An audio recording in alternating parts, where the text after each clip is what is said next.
안녕하세요. 사연 읽어주는 남녀입니다.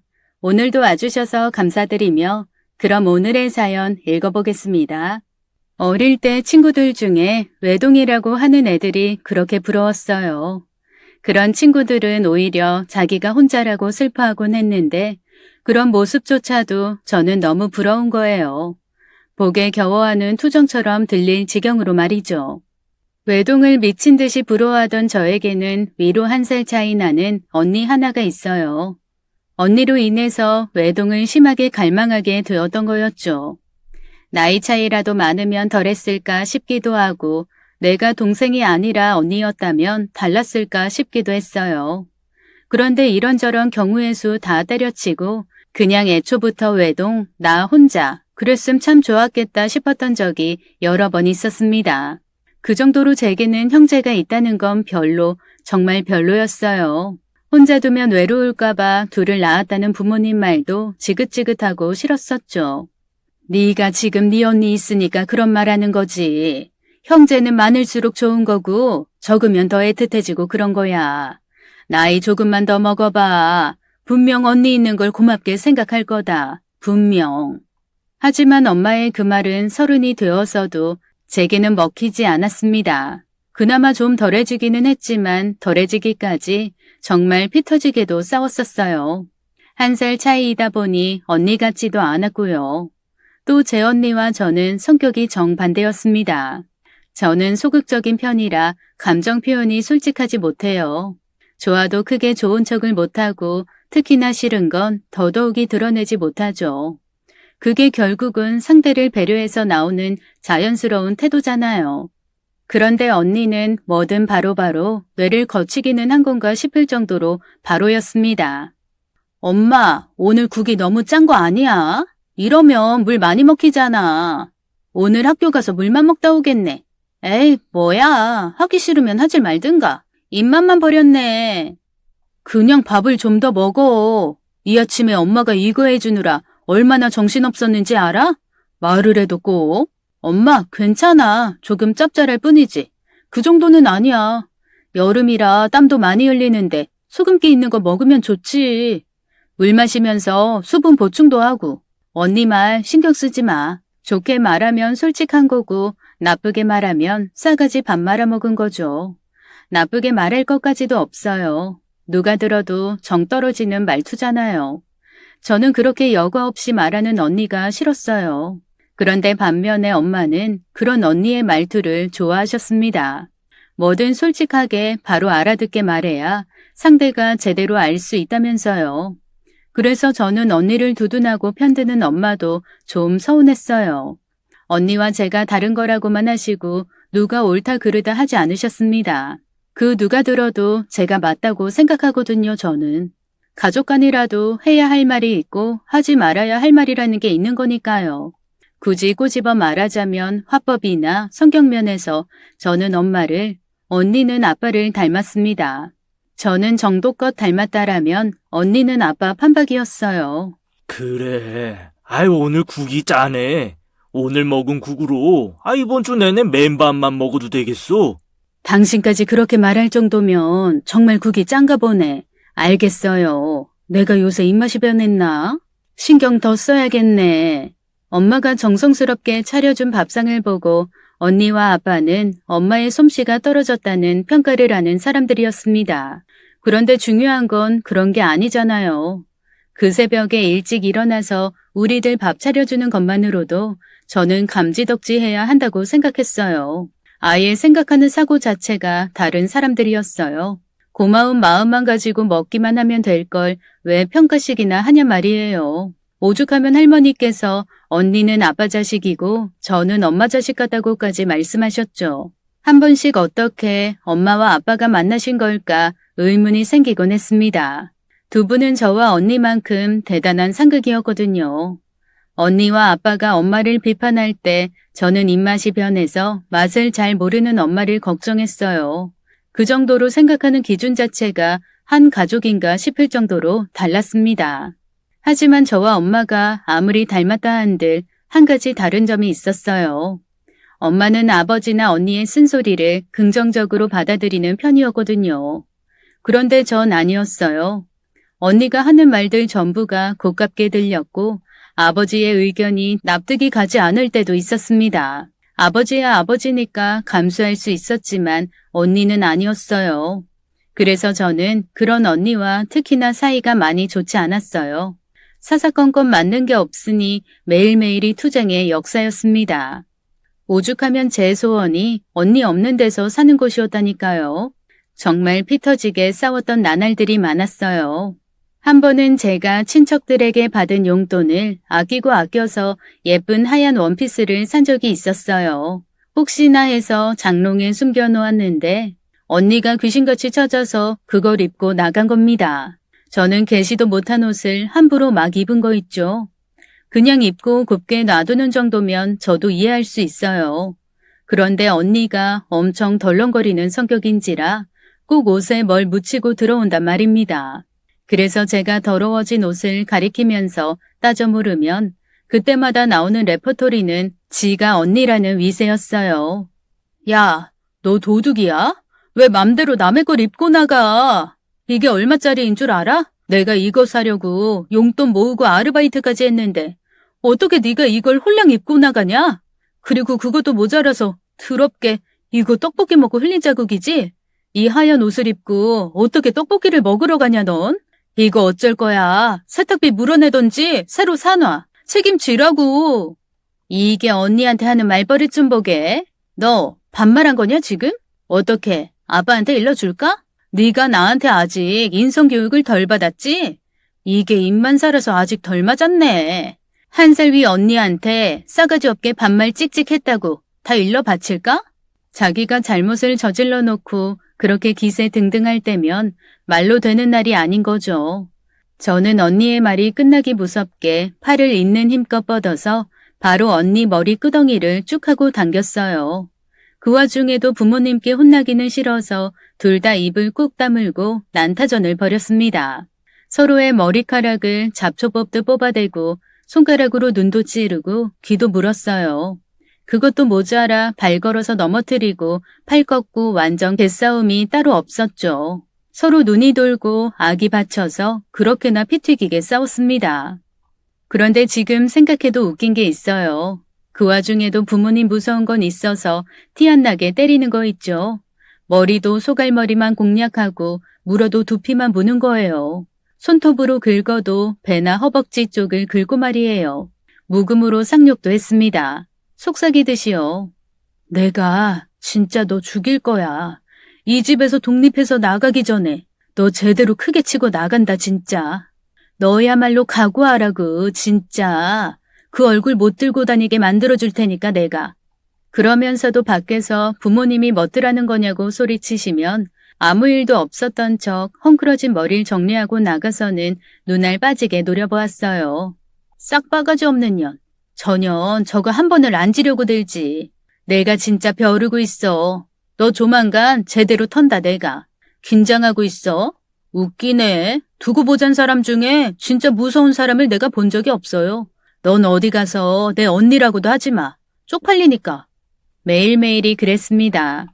하루도 안 싸운 날이 없었어요. 서로 조금씩 양보를 해야 하는 게 있어야 하잖아요. 제가 잘했다는 게 아니라 언니는 동생인 저에 대한 애정이 없었어요. 어릴 때부터 절 싫어했어요. 부모님이 쓸데없이 낳아버린 혈육, 그 이상도 이하도 아니었습니다. 제가 잘 담아두는 성격인지라 아직도 잊히지 않는 것이 있어요. 정말 아가 때라 몇 살이었는지도 기억이 잘 안 나는데요. 언니가 절 하도 미워하니까 엄마께서 언니한테 저하고 좀 놀아주라고 하셨나 봐요. 그때 부모님은 다른 일을 하고 계셨어요. 그런데 언니가 부모님 신경이 돌아간 틈에 저를 인형 가지고 놀듯 하다가 제 팔을 툭 하고 빼버렸습니다. 저는 어릴 때 정말 순해서 잘 울지도 않는 아이였어요. 그런데 팔이 빠졌으니 얼마나 아팠겠어요. 빽 하고 우니까 부모님이 놀라서 오셨고 그 당시 어린 저는 팔이 빠졌다라고 표현도 못할 때라 아프다고만 하고 울었습니다. 아버지가 제 몸 이곳저곳을 만져보다가 앞으로 놓은 팔이 자꾸 덜렁대니까 그제야 아시고는 저를 업고 병원에 가셨어요. 아마 그때 아버지가 눈치채지 못하셨으면 저는 팔 하나 없이 살고 있었을 겁니다. 저희 언니가 그런 사람이었어요. 자기 동생이 너무너무 싫어서 팔을 못 뽑듯 뽑아버릴 정도의 사람이요. 너무 무섭죠? 지금 다시 말하면서도 무섭네요. 그 이후에 언니가 조심하기는 했지만 말하기도 입 아플 정도로 언니는 절 많이 시기했어요. 자라면서 어떤 때는 왜 저런 걸 동생이라고 낳은 거냐는 말 진짜 많이 들었습니다. 제가 눈에 가시라는 말을 숨쉬듯이 버릇처럼 말했었죠. 엄마는 대체 저딴 애를 왜 낳아준 거야? 내가 어릴 때 여동생 갖고 싶다고 한 거 맞아? 절대 그런 일 없었을걸? 나는 기억도 없어. 동생 달라고 한 거. 내가 다시 과거로 돌아가면 아무리 내가 말을 못하는 어린애일지라도 뜯어 말릴 거야. 저딴 거 필요 없으니까. 절대로, 네버. 동생은 꿈도 꾸지 않는다고 말이지. 저도 일방적으로 절 싫어하는 언니에게 애정을 쏟기는 힘들었어요. 우호적이든 그렇지 않든 사람 사이의 관계가 싹 트려면 서로 오고 가는 게 있어야 하니까요. 하지만 전쟁에도 휴전이 있듯이 저와 언니도 나름의 싸움 휴식기가 도래했어요. 나이를 한 살 한 살 먹어가고 학업에 취업에 바쁘다 보니 싸울 시간도 없어졌거든요. 공부를 꽤나 잘했던 언니는 언론고시를 준비하느라 정신이 없었습니다. 저는 언니와는 달리 공부 쪽에는 소질이 없었고 그림을 좋아해서 일러스트레이터를 준비했죠. 그렇게 서로가 바빠지면서 사이가 자연스럽게 좋아진 건 아니었어요. 마주할 일 자체가 없어서 그냥 조용히 지냈던 것 뿐이었죠. 그렇게 2년간 서로 말없이 지내다가 또 한 번 크게 터지는 일이 있었죠. 제가 그림 쪽으로 진로를 준비하다 보니 돈이 많이 들었어요. 그때는 어렸고 크게 신경을 쓰지 않았습니다. 일러스트레이터를 준비하려면 많은 연습이 필요하고 정규과정 외에 별도로 학원에서 배우는 건 당연하니까요. 거기다 미술용품 재료값도 많이 들었어요. 그러다 보니 집안의 돈이 제 쪽으로 쏠리게 되었고 저에 비해 비교적 돈이 덜 드는 언니 쪽에서 비용을 절감하게 되었습니다. 그러던 중에 집에서 고시 공부를 하던 언니가 집을 나가서 친구들과 공부방을 얻는다고 했어요. 부모님은 그럴 여력은 안 되겠다고 말씀을 하신 겁니다. 언니가 이유를 캐묻자 제 이야기가 조금 흘러나왔어요. 그 사실에 언니가 노발대발하고 난리가 난 거죠. 아니, 집에서 공부하는 것도 좋기는 한데 아무래도 그런 데서 하는 게 좀 시간을 단축시킬 수 있잖아. 우리 집에서 나 하나 공부방 지원해주는 게 그렇게 어려워? 여태 공부하는 내내 나 집에 손 한 번 벌린 적 없었잖아. 그런데 왜? 정확한 이유가 뭔데? 말이라도 해줘봐. 좀 알고라도 있게. 그거야. 자경이가 그리 많은데 레슨비도 계속 내고 있고 조금 더 있으면 입시시험 치잖아. 그때까지는 좀 더 학원 다녀야 할 거 아냐. 학원비가 한두 푼도 아니고 도구들 사는 것도 꽤 들어. 그러니까 네가 좀 양보해. 너는 책 가지고 공부만 하면 되지만 자경이는 아니잖니. 응? 네가 언니니까 한 번만 양보해. 뭐? 무슨 언니라는 건 희생의 아이콘이야? 내가 왜? 내가 저딴 것 때문에 왜 양보식이나 해야 하는 건데? 저 돌대가리 그림 시켜봤자 득될 거 있어? 엄마, 정신 차려. 자식도 결국에는 난 놈 못난 놈 갈리는 거야. 제 소용없어. 안 들으라고. 조금이라도 승산이 있는 내 쪽에 투자를 해야지. 어디 저 똥손을. 똥손은 돈 쳐부어서 가르쳐봐야 똥이야 똥. 언니, 지금 말 다 했어? 언니가 어디 내 그림 한 번이라도 제대로 보고 그런 말 하는 거야? 언니야말로 뭐 보여준 거 있어? 공부한답시고 힘들다고 찡찡대기만 하지. 뭘 보여준 거냐고. 그 언론고시 내 친구 언니는 1년도 안 돼서 붙었더라. 근데 언니는 지금 3년이 넘어가고 있잖아. 언니야말로 대가리에 똥만 가득 찬 거 아니겠어? 누가 누굴 평가해, 멍청이가? 제 말이 끝나자마자 언니는 바로 저에게 싸대기를 날렸어요. 저도 지지 않고 맞받아서 쳤습니다. 집안에 짝소리만 났어요. 짝짝짝 짝짝. 언니와 제가 서로 말없이 이악 물고 싸대기만 연타로 때렸던 거죠. 그 모습에 저희 부모님은 아주 치를 떠셨습니다. 그렇게 우리는 한참을 씩씩대고 서로의 싸대기를 쳐댔죠. 그 다음날 보니 언니는 왼쪽 볼, 전 오른쪽 볼이 시퍼렇게 부어 올라와 있었습니다. 서로 한 발도 물러설 생각을 하지 않았죠. 하지만 결론적으로 늘 물러서야 하는 건 저였습니다. 늦은 밤 부모님께서 저희가 싸운 것에 대해서 속상해 하시면서 대출 이야기까지 하시는 거예요. 저렇게까지 애가 악을 쓰는데, 보태줘야지 어쩌겠어. 내일 회사에 알아볼게. 조금 더 대출 받을 수 있는지. 큰애 말대로 우리가 너무 투자를 안 한 건지도 모르지. 오죽하면 저리 난리를 피우겠냐고. 딱 1년만 더 고생하자. 자경이 학원비랑 미술도구 값이 어마어마해요. 가계부 정리하고 보니까 적금도 깨야 할 지경이라고요. 원래 그림하면 많이 든다고는 하는데 정말 기둥불이 뽑힐 것 같아요. 자경이야말로 학원 딱 몇 달만 빼보라고 해야겠어요. 집에서도 도구 대주면 그릴 수 있을 테니까. 엄마가 얼마나 어렵게 제게 이야기를 꺼낼지 다 알고 있기 때문에 다음날 눈 뜨자마자 제가 먼저 말씀드렸어요. 학원은 잠깐 쉬어도 괜찮을 것 같다고요. 언니 말대로 저 똥손 아니니 독학도 문제 없을 거라고 말이죠. 그래서 부모님은 언니의 공부방 비용을 바로 대주셨고 언니는 기세 등등하게 제게 말했습니다. 역시 부모님은 현명하고 부모님에게 저는 버리는 패라면서요. 언니가 정말 얄미웠어요. 언니로서 어떻게 저럴 수 있을까 원망스럽기도 했죠. 결국 길고 긴 재수 끝에 저는 미술 전공으로 대학에 붙었고 언니는 언론고시를 빠르게 합격했습니다. 그리고 언니와 저는 정말로 바빠지면서 대화 한마디 할 시간이 없었어요. 일을 마치고 언니가 집에 들어오면 기절해서 잠들기 바빴습니다. 늘 자는 모습만 보았죠. 그런 모습들을 보니 언니가 안쓰럽기는 하더라고요. 한편으로는 먼저 사회에 발을 들인 언니에게 질투가 느껴지기도 했고요. 그렇게 서로가 다른 방향으로 인생을 걸어가기 시작하면서 언니와 저는 한 개인으로서 다양한 가지를 치기 시작했습니다. 언니가 형부를 만날 때쯤에 저도 지금의 남편을 만났죠. 다른 건 몰라도 결혼은 언니가 먼저가 되었어요. 형부가 해외 특파원이어서 캐나다에 가야 했거든요. 언니와 형부는 결혼을 서둘러야 했기에 식은 간소하게 올렸습니다. 형부의 국적도 캐나다이고 형부의 부모님 또한 캐나다에 살고 계셨어요.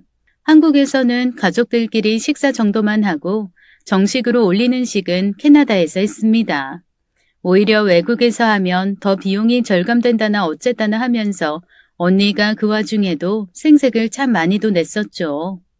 엄마, 나 완전 효녀지.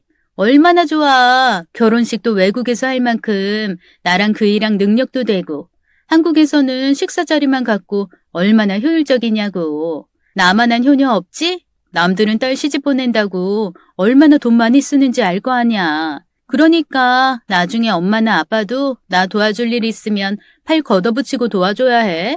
알겠지? 지금은 잠시 캐나다에서 살지만 다시 돌아올 거야. 그때 내가 손 내밀면 꼭 도와줘. 내가 결혼자금 많이 아껴줬으니까. 꼭. 언니는 결혼자금 아껴서 결혼한 게 뭐 대단한 일이라도 되는 양 부모님께 그 돈을 꼭 돌려받겠다는 듯이 엄포를 다 놓더라고요. 자기 돈도 아니면서 말이에요. 또 저런다 하고 말아버렸어요. 저 인간은 변하질 않는구나 하고 말이죠. 언니는 그렇게 결혼을 했어요. 그런데 형부가 아이를 많이 좋아해서 언니가 일찌감치 임신을 계획했었는데 안 됐어요. 처음에 언니는 외국이고 마음이 불안정해서 그런 건가 하고 생각했었나 봐요. 그래서 캐나다에서 3년간 살면서 병원까지 다녔는데도 임신이 잘 안 되었어요. 그래서 언니는 임신을 위해 한국으로 빨리 돌아왔습니다. 그 시점에 저는 남편과 결혼을 계획하고 있었어요. 저는 입시를 준비하는 학생들을 가르치는 일을 했고 남편은 광고 쪽 일을 하는 사람이었습니다. 작품 임대 때문에 만나게 돼서 연인으로 발전했죠. 저와 같이 예술계통 일을 하는 사람이라 마음이 잘 맞았어요. 한마디로 둘 다 금전적으로 여유가 있는 편은 아니었어요. 감독이라는 타이틀을 가진 남편이었지만 프리랜서인지라 일을 찾으러 다녀야 했죠. 소위 대박 아니면 쪽박이 기다리고 있었습니다. 제 일은 안정적이긴 했어요. 하지만 어느 직장이나 마찬가지로 배우는 사람들에게 외면당하면 언제라도 제자리를 비워줘야 하는 입장이었습니다. 그러다 보니 저나 남편이나 우리가 처한 현실에 대해 아주 잘 알고 있었어요. 결혼이 어쩌면 안 좋은 선택일 수도 있겠다고요. 하지만 양쪽 부모님께서는 응원해 주셨어요. 세상 어디에 죽을 때까지 안정적인 직장 없는 법이고 젊은 커플이니 성실하게 열심히만 살면 되는 거라고 말이죠. 그 응원에 힘입어 결혼을 결심했습니다. 그런데 그 시기에 저희 언니가 우리의 결혼 소식에 또 태클을 걸어왔더랬죠. 좋은 말이 안 나올 거라는 건 잘 알고 있었지만 좋은 날을 앞두고 있는 저에게는 언니의 말이 평소보다 더욱더 신경에 거슬렸어요. 축하한다는 말 한마디가 그렇게나 어려워? 어쩜 언니는 결혼을 해도 철이 안 들었니? 그런 심보니 애가 안 생기지. 아이 갖고 싶으면 그 못된 마음씨나 고쳐. 그래야 삼신할매가 옛다하고 아이를 주지. 참 대단하다 대단해. 결혼 앞둔 동생한테 한다는 말이 고작. 참나. 난 그래도 언니 결혼할 때 두 팔 벌려 축하해줬어. 기억 안 나? 제발 언니 노릇 바라지도 않으니까 기분 잡치게 하지 마. 너야말로 결혼 앞둔 새 신부가 말 참 예쁘게 한다. 그리고 이 상황에 내가 좋게 축하해 주겠어? 너는 예전부터 그랬어. 애가 멍청해가지고는 공부만 못하는 줄 알았지. 지 앞가림도 제대로 못하는지는 꿈에도 몰랐다. 말이 좋아 감독이지. 그게 어디? 명분만 좋지. 백수 아니야 백수. 네 형부는 얼마나 대단한 사람인데 너 결혼할 사람 연봉은 얼마나 되는데? 모르지? 당연히 모르겠지. 고정 수입이 없으니까. 지금 내가 충고해줄 때 새겨들어. 철없이 그저 사람 하나 보고 결혼하는 세상? 그거 딱 멸망이야. 알아? 꼭 제 결혼 기필코 망하라는 듯이 말하는데 화가 주체가 안 되더라고요. 그래서 언니는 제 결혼식에 오지 말라고 했습니다. 지금 생각하니 좀 유치했네요. 하지만 그 정도로 언니의 말은 제 기분을 많이 상하게 했어요. 어릴 적이야 치고받고 하겠지만 나이가 드니 서로 말로 죽이기 바쁘더라고요. 그런데 그게 더 크게 비수로 꽂혔습니다. 저도 저지만 언니에게 애가 안 생기는 게 신보 때문이라 한 저의 그 말도 언니에게는 큰 비수였을 거예요. 제 말과는 달리 언니는 제 결혼식에 왔고 형부와 함께 축하는 해주었습니다. 그리고 저는 결혼하고 얼마 안 지나서 아이를 가지게 되었어요. 그런데 신기하게도 저희 엄마께서 제 태몽을 대신 꿔주셨죠. 병원에서 뭐래? 진짜 쌍둥이래? 몇 쌍둥이? 몇? 몇이라니? 쌍둥이는 그냥 둘이지. 왜 몇이냐고 물었어? 그래? 새 쌍둥이 아니고? 제대로 다 확인한 거 맞는 거지? 이상하다. 내가 태몽을 꿀 때 분명히 옷구슬이 3개였거든. 너한테 나머지 하나 더 가져가라고 하니까 네가 그게 좀 흠집이 있다고 네 언니나 주라는 거야. 어쩜 태몽에서도 너희는 참 구슬이 3개니 당연히 새쌍둥이인 줄 알았는데 아무래도 상한 구슬이라 진작에 떨어져 나간 건가? 그게 잘된 일이겠지? 저희 집은 기독교라 태몽 포함 그런 미신 같은 거는 안 믿어요. 점도 본 적도 없고요. 그런데 엄마의 그 태몽이 기가 막히게 맞아 들어가더라고요. 쌍둥이인 것도 엄마가 먼저 아셨거든요. 더 대박인 것은 한참을 노력해서 안 생기던 언니네가 아이가 생긴 겁니다. 엄마의 태몽이 맞아 떨어진 거죠. 꿈에서 제가 저희 엄마께 상한 구슬 언니나 주라고 해서 엄마가 그 상한 구슬을 언니에게 내밀었는데요. 언니가 냉큼 빼앗듯 그 구슬을 가져가서 주머니에 넣었대요. 그래서 본의 아니게 저희 엄마께서 동시에 임신한 저와 언니를 돌아가며 챙기시기 바빴습니다. 좋다는 보양식을 해다 주시기도 하고 몸이 안 좋으면 바로 달려와서 보살펴 주셨어요. 그러다 보니 엄마께 죄송하기도 하고 너무 감사했습니다. 이래서들 친정엄마 이야기하는구나 싶었어요. 시어머님께서는 남편이 어릴 적에 돌아가셨고 시아버님께서도 잘 챙겨주시기는 했지만 아무리 그래도 친정엄마 해주는 것에 비하면 달랐어요. 그런데 그 와중에도 언니는 엄마를 쟁탈하려고 아주 안달이었습니다. 일주일에 저희 집에 한두 번 오셨는데 그거마저도 언니가 막았어요.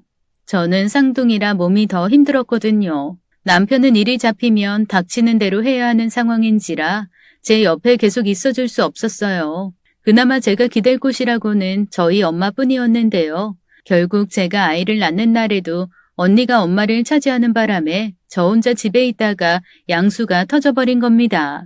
저는 혼자 택시 부르고 혼자 병원 가서 혼자 아이 낳았어요. 뒤늦게야 부모님이 먼저 오셨고 다행히 쌍둥이 아이 모두 건강했어요. 출산을 도와주신 의사 선생님께서 하셨던 말씀이 아직도 뇌리에 남아있어요. 이렇게 우량아인 쌍둥이는 처음 본다고요. 그 말에 저희 엄마께서 기뻐서는 그럼요. 제가 태몽 꿔줄 때 그 옷구슬이 어찌나 크고 영롱하던지 그 모습 그대로 애들이 둥구스름 허니 예쁘고 크게도 나왔네요. 어구 장하다 내 새끼.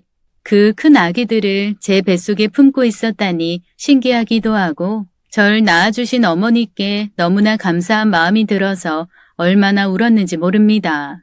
그런데 건강하게 아이를 낳은 저에 비해 언니는 문제가 많았어요. 출산 전부터 아이 상태가 안 좋다고 했죠.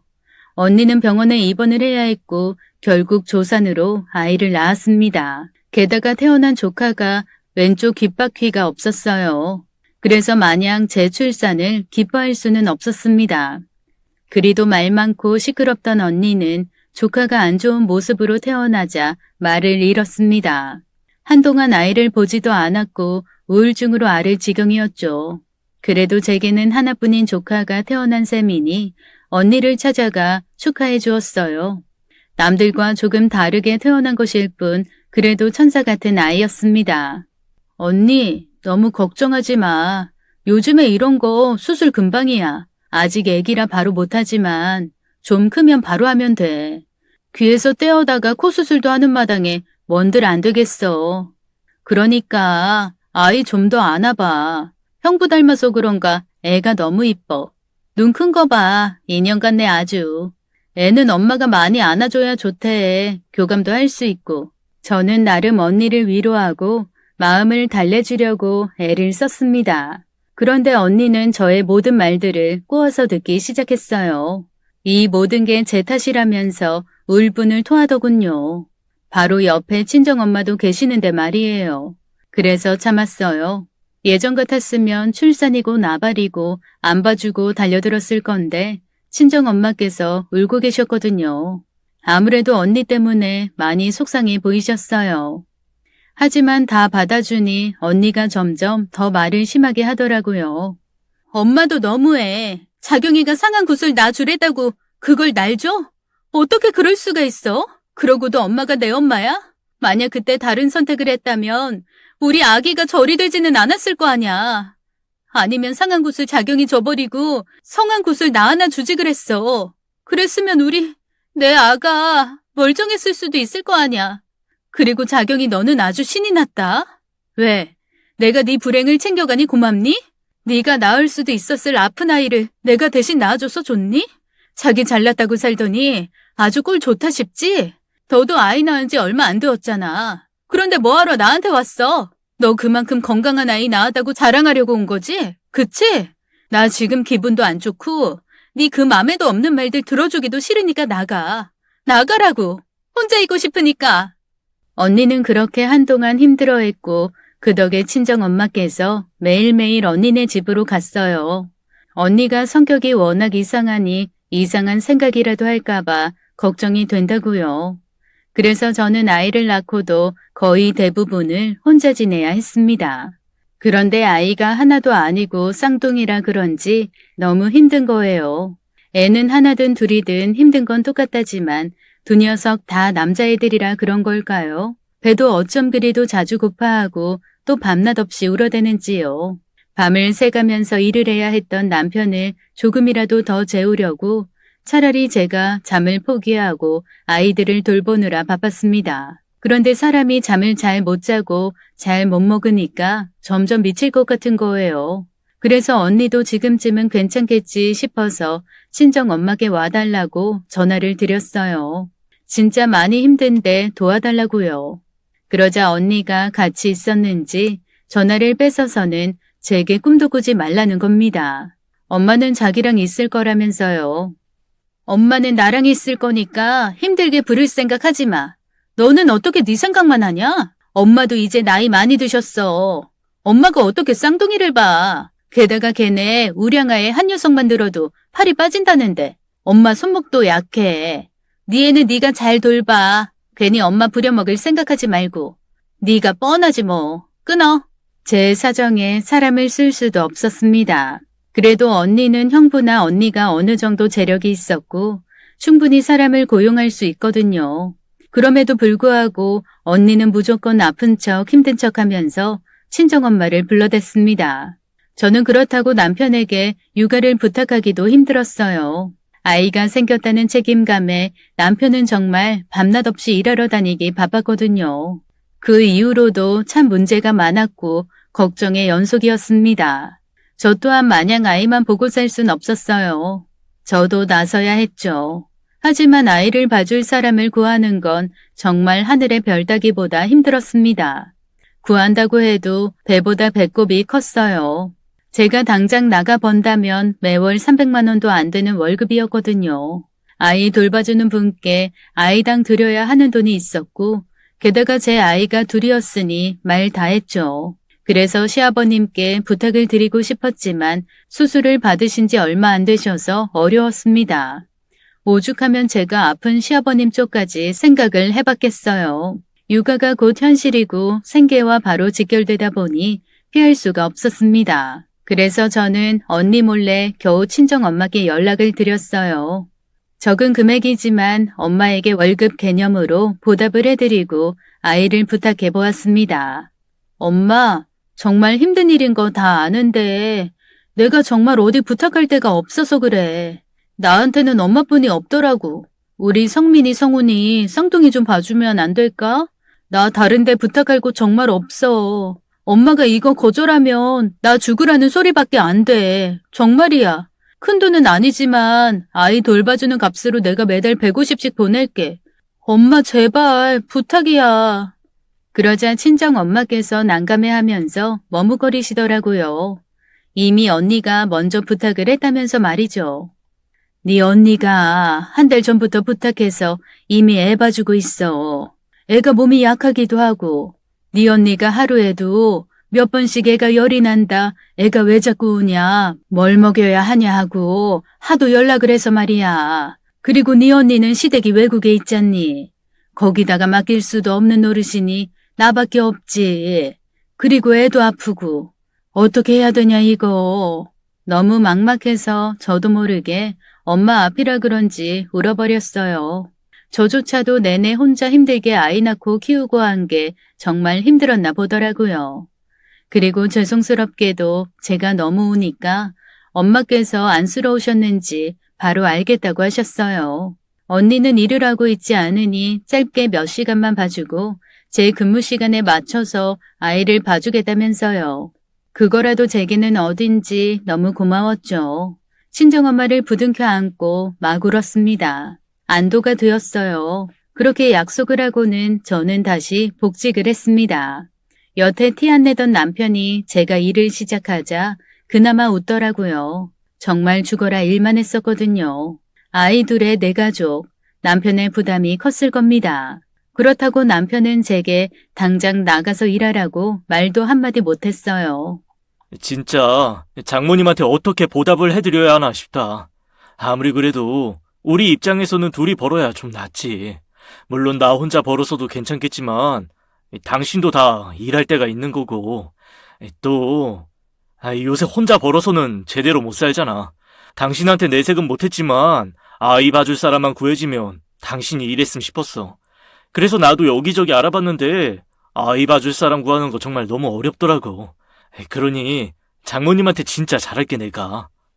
저는 제 월급의 반 이상을 친정엄마께 드리기로 약속했지만 전혀 아깝지 않았습니다. 그만큼 절실했고 저 혼자만이 아니라 남편도 그랬으니까요. 친정엄마의 도움은 한마디로 동아줄이나 마찬가지였어요. 그래서 약속된 이후부터 저와 남편은 친정엄마를 거의 떠받들 듯 했습니다. 혹시라도 엄마가 아프시기라도 할까봐 철 바꿔가면서 보약도 지어드렸어요. 퇴근하고 오면 바로 친정엄마 눈치 보기에 바빴죠. 그런데 웬일로 언니가 너무 조용한 거예요. 다른 때 같으면 이미 노발대발 난리칠 건데 아무 반응이 없었거든요. 별일이다 싶었고 해가 서쪽에서 뜨는 건가 나이 먹고 애 낳고 철이라도 든 건가 싶었죠. 그런데 알고 보니 다른 속내가 있었던 거였어요. 여느 때처럼 저는 퇴근을 하고 집으로 갔어요. 그런데 엄마가 급하게 가시려는 거예요.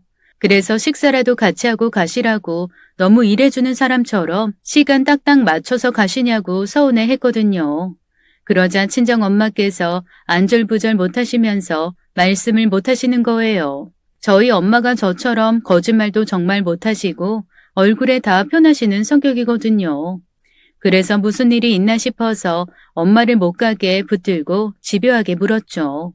아까 아버지랑 통화했는데 같이 일하시는 분들이랑 식사하고 들어가신대. 그러니까 엄마는 내가 고기 싸줄 테니까 드시고 가셔. 내가 집까지 모셔다 드릴게. 이따가 그이도 오고, 응? 얼굴도 오랜만에 보고 말이야. 그이가 엄마한테 얼마나 고마워하고 있는 줄 알아? 감사 인사 꼭 드리고 싶다고. 오늘은 엄마 꼭 잡아두라고 그랬었어. 그러니까 밥도 먹고, 아니지. 아빠한테 말씀드릴 테니까 아예 자고 가, 응? 에휴, 아니야. 엄마도 일이 바빠. 집에 가서 집안일도 마저 해야 하고. 너네 아빠가 없어도 엄마가 할 일은 많아. 그리고 집에 가서 편히 쉬고 싶기도 하고. 그러니까 얼른 갈게. 어휴, 벌써 시간이 이렇게나 됐네. 갈게. 무슨 하루도 같이 밥을 못 먹을 정도로 바쁘대. 나 내일 주말이라 쉬니까 내가 엄마 집 가서 집안일 다 해놓을게.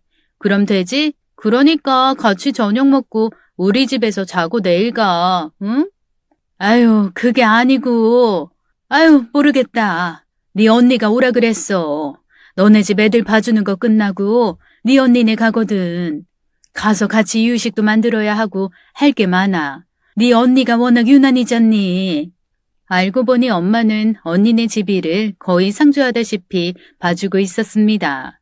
한마디로 엄마는 저희 집 아이들과 언니네 아이 봐주고 뒤치다꺼리까지 다 하느라 정작 집에 계시는 시간이 거의 없다고 하셨어요. 더욱이 언니가 얼마나 유난을 떨어댈지 제가 제일 잘 알고 있기 때문에 단도직입적으로 물어봤죠. 그러는 언니는 엄마한테 얼마나 드리고 있냐고 말이에요. 언니, 엄마가 일주일 내내 언니네 집 일 도와주고 있다면서? 어떻게 그럴 수가 있냐? 엄마도 쉬어야지.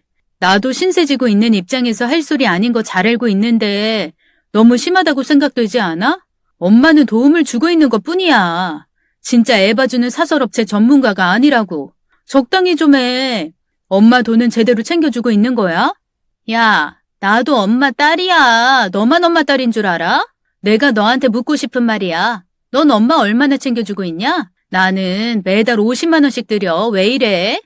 순간 어버버하게 되더라고요.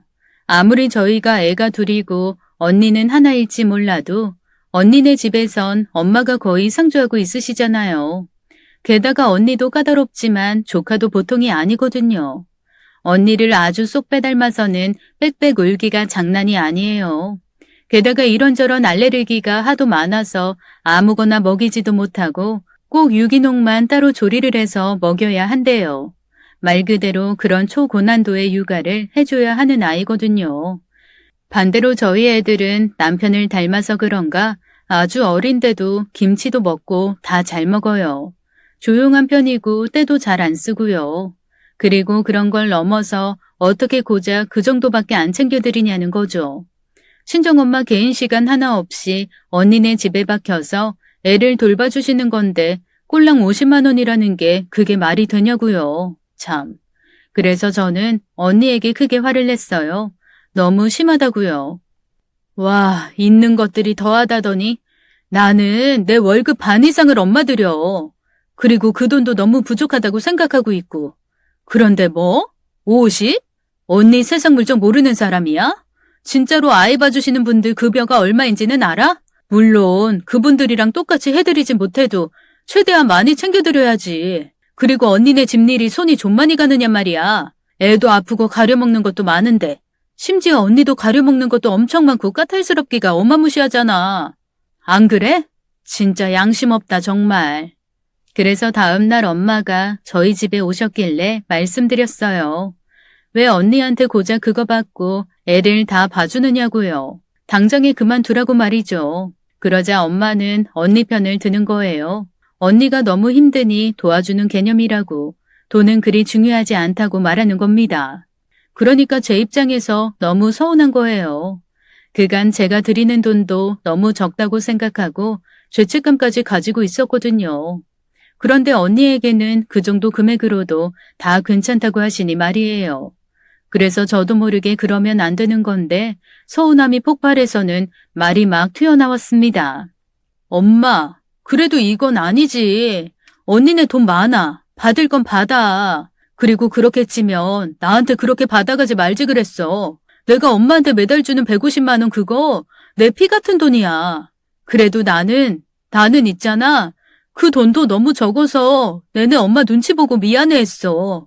그 이도 죄송스러워했고. 그런데 아마 그 이도 언니한테 엄마가 그 정도 받고 아이 봐준 거 알면 마음이 복잡해질 거야. 언니는 일도 안 하잖아.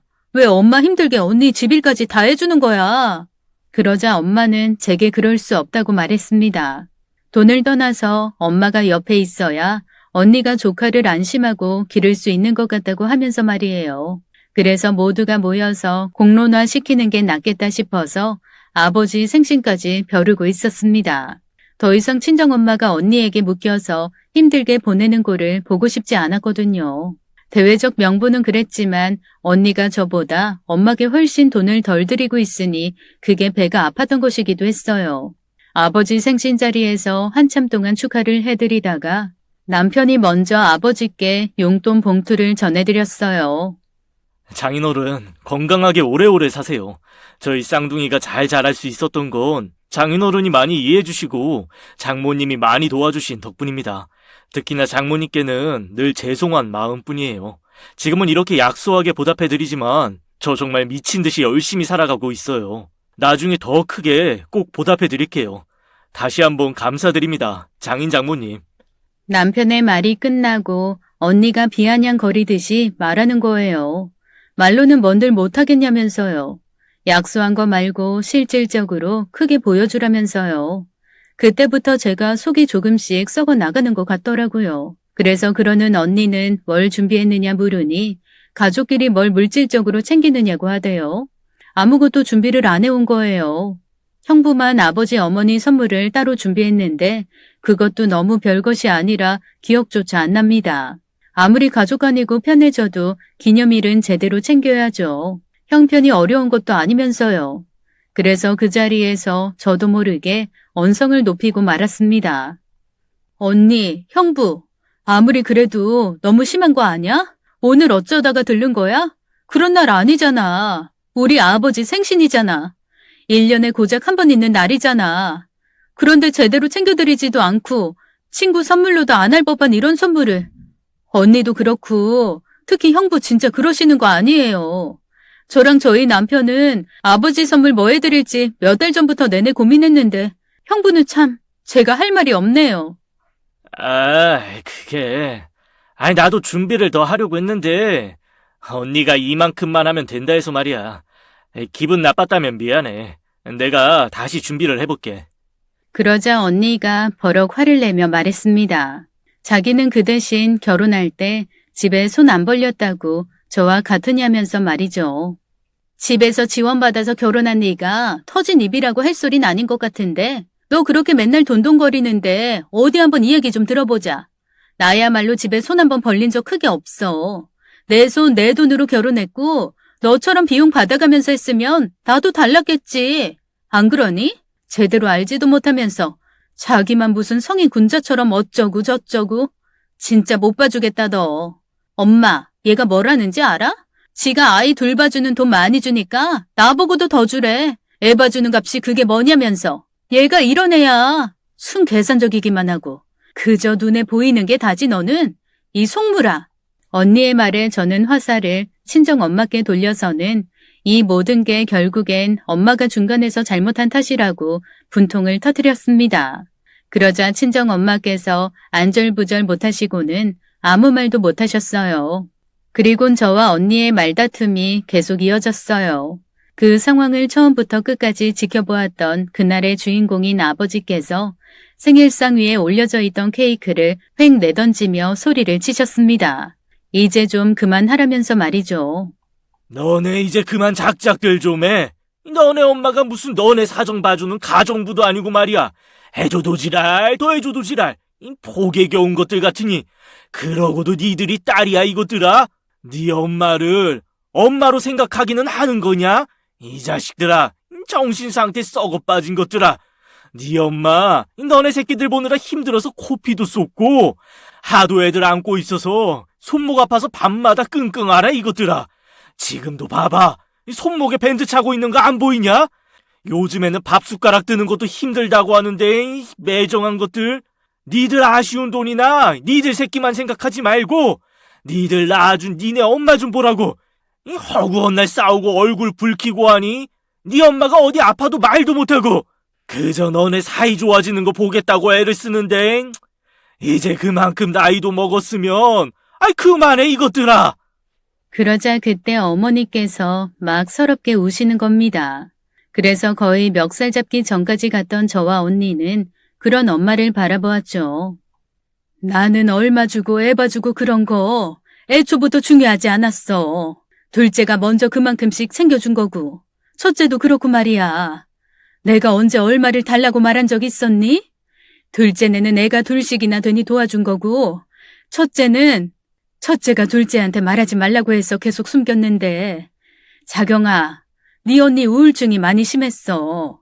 그래서 혼자 두면 무슨 짓을 할지 몰라서 애 봐준다는 명목으로 내가 더 있었던 거야.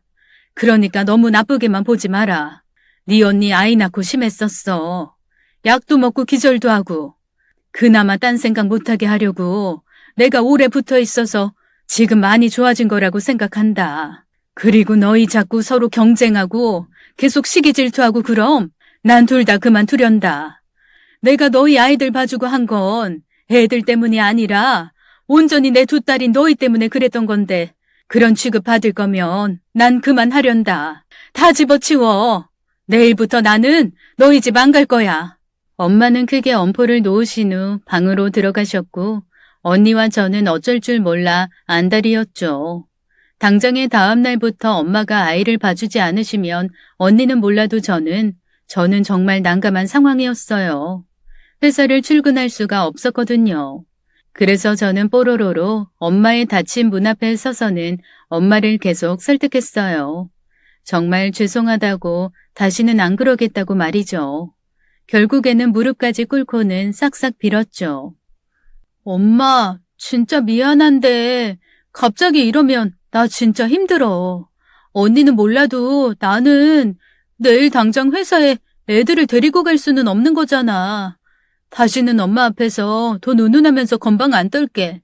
언니랑도 다시는 말다툼 안 할게. 응? 내가 진짜 잘못했어. 돈 아깝다고 생각 안 할게. 지금 챙겨주는 거보다 더 얹어줄게. 응? 엄마, 미안해. 좀 나와봐. 앞으로 언니랑 정말 잘 지낼게. 언니도 그렇지? 어? 언니도 와서 빨리 빌어. 나보다는 좀 덜하겠지만 내일 당장부터 엄마가 안 오면 언니 무슨 수 있어? 얼른 이리 와. 언니도 엄마 돈 좀 더 드려. 이게 다 언니가 너무 짜게 굴어서 내가 속상해서 생긴 일이잖아. 그니까 내일부터 나만큼 더 챙겨드려. 당신도 형부도요. 빨리 엄마 좀 설득해봐요. 저는 결국 아무 소리 없는 엄마의 상황에 울음이 터져버렸습니다. 그간 친정 엄마를 대했던 제 태도에 대한 반성과 당장 내일부터 회사에 아이를 데리고 가야 하나까지 생각하고 있었어요. 나중에는 언니도 와서 빌기 시작했고 그제야 엄마가 나오셔서는 다시는 아이 문제로 감놔라 배놔라 하지 말고 돈돈거리지 말라고 한 소리 하셨습니다. 그리고는 약속한 대로 저와 언니는 엄마에게 아이 봐주는 값을 더 드렸어요. 혹여라도 마음이 바뀌실까봐 저는 그전보다 더 노심초사했고 언니도 저와 같이 엄마의 눈치를 살살 보기 시작했죠. 그러면서 그 일을 계기로 언니와 저는 한 차례 철이 더 들기도 하고 사이도 많이 가까워졌습니다. 아무래도 아이 관련해서 이야기 나누고 공감할 사람이 언니뿐이더라고요. 아이가 어느 정도 커가면서 언니와 제가 서로 돌아가면서 아이를 봐주었어요. 그러면서 서서히 친정 엄마의 손을 놓아드렸습니다. 그래도 그 당시 엄마가 아이들을 맡아주지 않으셨다면 지금의 여유는 꿈도 못 꿨을 겁니다. 남편의 경제적 부담감도 덜어주었고 저도 회사에서 인정받고 진급도 하면서 많은 부분들이 개선되었으니까요. 그리고 최근에 제가 모르던 진실에 대해 알게 되었습니다. 아이들이 지금은 다 커서 고등학생이거든요. 그만큼 저도 나이를 많이 먹었고요. 이전보다는 친정에 자주 가지 못하는데 언니와 나를 잡고 부모님 댁에 간 날이었습니다. 부모님께서 상의할 것이 있다시면서 저희에게 문서 하나를 내미셨어요. 지금 사는 곳이 도시에 위치해 있는데 두 분이 이제는 식물도 키우고 큰 개도 마당에 키우면서 시골에서 살고 싶으시다고 말씀하셨죠. 그래서 시골에 집을 짓고 있다고 하셨습니다. 저는 비용을 보태어 달라고 하시는 말씀이신가 싶어 얼마 정도 필요하신지 여쭤보았어요. 그런데 부모님은 아무것도 필요 없다고 그저 이 일을 알리기 위해 하신 말씀이시라는 거예요. 이미 넉넉히 모아둬서 괜찮으시다고요. 괜찮아.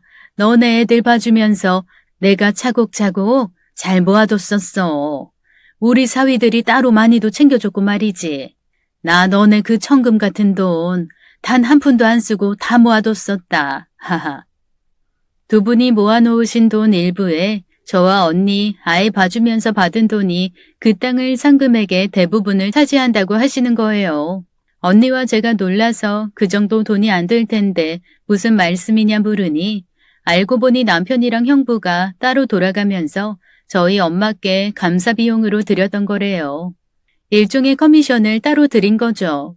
언니나 저나 전혀 모르고 있었던 부분이라 서로 바라보면서 입을 다물지 못했습니다. 내가 미쳤다고 꼴랑 그 돈 받고 그 고생을 사수하겠어? 맹자 엄마도 그렇게는 안 할 것이다. 노후 자금은 알아서 그렇게라도 모아야 하는 거야 요것들아. 너네들도 지금부터 네 새끼들 잘 봐. 애들한테 다 퍼주고 바보같이 살지 말고 챙길 거 챙기면서 살라고. 저도 제 아이의 엄마이지만 정말 엄마란 어쩌면 자식에게 져주는 듯 보여도 결국 머리 꼭대기에 올라가 계시는 건 아닐까 싶습니다. 오늘 사연 잘 들어보셨나요? 자식들이 싸우지 않고 사이좋게 지내는 것도 부모님께 효도하는 방법인 것 같습니다. 아무쪼록 사연자분 언니와 친하게 잘 지내시길 바랄게요. 오늘도 끝까지 함께 해주신 여러분 감사드리며 저희는 다음 사연으로 돌아오겠습니다. 감사합니다.